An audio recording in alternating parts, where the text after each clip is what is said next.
Hello everyone. In this video, we're going to understand very important feature of Java, that is classes and objects. Guys, you might have heard that Java is known as object-oriented language. Why it is called object-oriented language? What is importance of word object in it?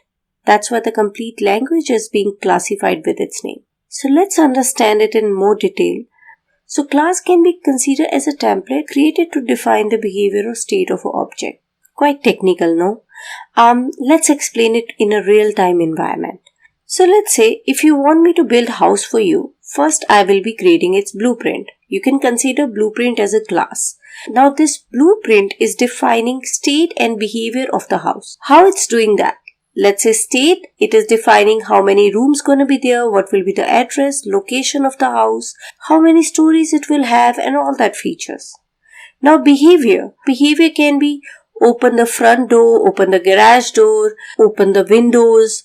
So all these things can be considered as the behavior of the house. So blueprint will be defining the state and behavior of the house. So same ways class will be defining the behavior and the state of an object. So that is why we create any class. Let's understand this with practical implementation. So first thing I will be doing is creating a class. You can right click on your package name, go to new, choose class here. Here you will give class name and class name is, let's say, person. I'll click on finish. Look at this, guys. Now the class is created. Class has a main method. Main method means now JVM will understand from main method that your class started and the execution can start now. So main method is there for that purpose. First thing I'm going to do is I will be creating some global variables. Now what is global variables? Guys, global variables are anything which you are declaring before the main method. So this is my main method. If I'm declaring anything before the main method, it is called global variables.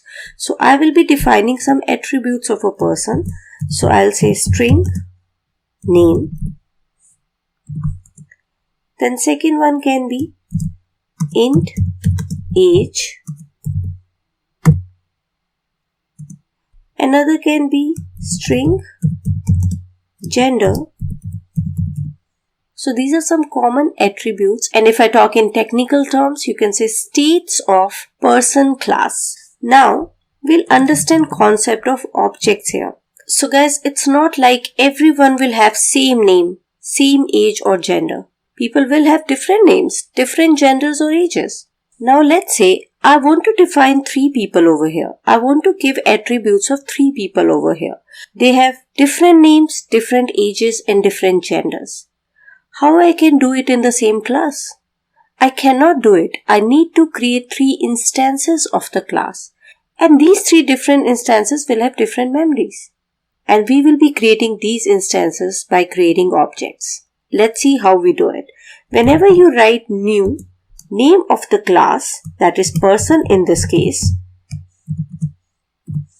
this is how you create any object. So this is object. Now as I've told you, I want to give 3 different names, ages, genders. So I will be creating 3 objects. So 3 instances. Here we did, and third one. So we created 3 objects, guys. That means 3 instances have been created which has these 3 variables inside it. But how I'm going to refer them? How I'm going to access them? You can access them with the help of reference. How to create a reference? You write name of your class, reference name. So in this case, let's say my reference name is A, assign. Now this instance, this memory location will be accessed with the help of reference called A. Same ways, if I want to access another memory instance, I'll write B assign this. And if I want to create third one, I'll write, let's say, C assign this. So this memory is accessed with the help of reference A. This memory instance will be accessed with the help of reference B. This memory instance will be accessed with the reference C. So this portion is called object and this portion is called reference. Now let's come back to our motive. We want to give 3 different names, ages and genders. How we'll give that? So guys, whenever I'll write a dot, see here, I got age, gender, name which is coming from person class. That means with the help of a, I am referring this object, this memory instance in which all these 3 variables are there.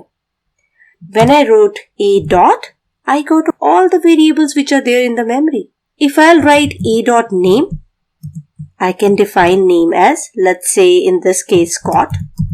So this name I've given and it is stored in this memory. Now, if I want to give different name, another name, I'll write b dot. This b is referring another memory instance with the same variables. Age, gender, name. I can choose any of them. Let's say again another name I want to give is, let's say Alan. You might be thinking, why can't we do this thing that, we declare name variable and assign value first as Scott and then Alan? You can do that. But guys, in that case, Scott will be replaced with Alan. It's not like you're giving 2 different names. Because as you know, meaning of variable is that you can change value of the variable throughout the program. But whatever value you have given latest will be the current value of that variable. That means you cannot give 2 values to the same variable at the same time. But here I am giving because I have created its different memory instance, which is called object. So here, if I want to display it, I can write system.out.println. First, I will write a.name and same ways I'm going to write b.name. So let's see what it's going to display me. A.name will fetch value from this object, which I've declared here. And b.name will fetch value from this object, which I've declared as Alan. So I'm going to execute it. Look at this. I got Scott and Alan. But both values are for the same variable. How it is giving me 2 different values for same variable? Reason being because it is coming from 2 different memories. It is coming from 2 different instances. Or you can say from 2 different objects. You can understand why Java is known as object-oriented language, because everything revolves around the object. So guys, this is how we create any object. But if I talk about references, references can refer to each other too.